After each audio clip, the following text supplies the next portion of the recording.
या piston ring आहे बरोबर, कॉम्प्रेशन रिंग बरोबर. आता हा जर आपल्याला काढायचं असतो, जर आपल्याला काढायला काय लागतील, यांची जीप जास्त झाली बरोबर. जीप कशामुळे होणार आहे, तर या पिस्टनचं काय होणार आहे, रिसिप्रोकेटिंग मोशन होणार बरोबर, म्हणजे वर खाली मोशन असणार बरोबर की.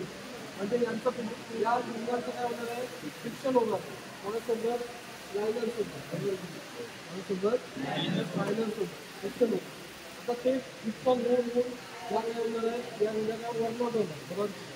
म्हणजे काय, जास्त जीप झाल्यामुळं या काय होणार आहे, वरनॉट होणार आणि त्याच्यामुळं काय होणार आहे, जो क्लिअरन्स आहे बरोबर, जो एज गॅप आहे त्याच्यामधला जो एज गॅप आहे काय होणार आहे, वाढणार चालेल, काय होणार आहे, वाढणार. तो वाढल्यानंतर काय होणार, वाढल्यानंतर काय होणार, या मुंबा आपल्याला कशासाठी असतात, स्लिप पर्पजसाठी बरोबर, कशासाठी असतात, स्लिप पर्पजसाठी. आता या वरनॉट झाल्यामुळे काय होणार आहे, गॅप वाढल्यानंतर काय होणार आहे, याच्यामधनं काय होणार आहे, ऑपरेशन डिप होतं, लक्षात आलं, ऑपरेशन काय होणार आहे, कारण का क्लिअरन्स वाढणार ना कळलं का. मग या मुद्द्याला आपल्याला करावं लागतील, रिप्लेस करावे लागतील, म्हणजे काय करावं लागतील, चेंज करावे लागतील, चेंज करावं लागतील. आता चेंज करायचं म्हटलं आपल्याला तिथलं पहिलं काढावे लागणार, काय करावं लागणार आहे, काढावे लागणार बरोबर.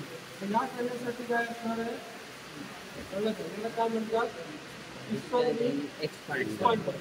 काय म्हणतात, एक्सपांडर. याचा वापर करून आपण काय करणार आहे,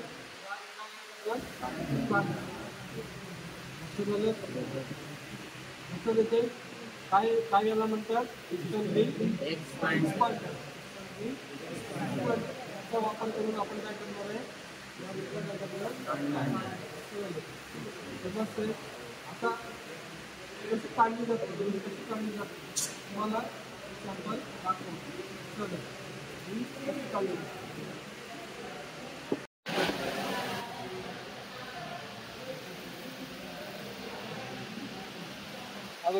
रिंग लँड वरती आपण काय केलं, पिस्टन रिंग एक्सपांडर सेट केलं, कळलं का. रिंग लँड वरती काय केलं, पिस्टन रिंग एक्सपांडर, कळलं का. आणि हे दोन टोकं कुठे ठेवले आहेत, एंड मध्ये, कळलं का. रिंगच्या एंड गॅप मध्ये आपण काय केलंय, ही दोन टोकं ठेवलेली आहेत, लक्षात आलं.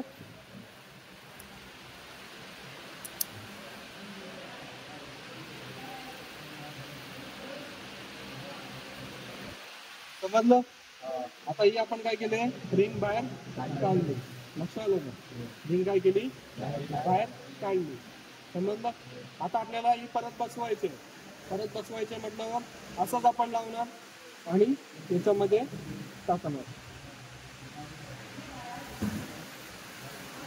बंद.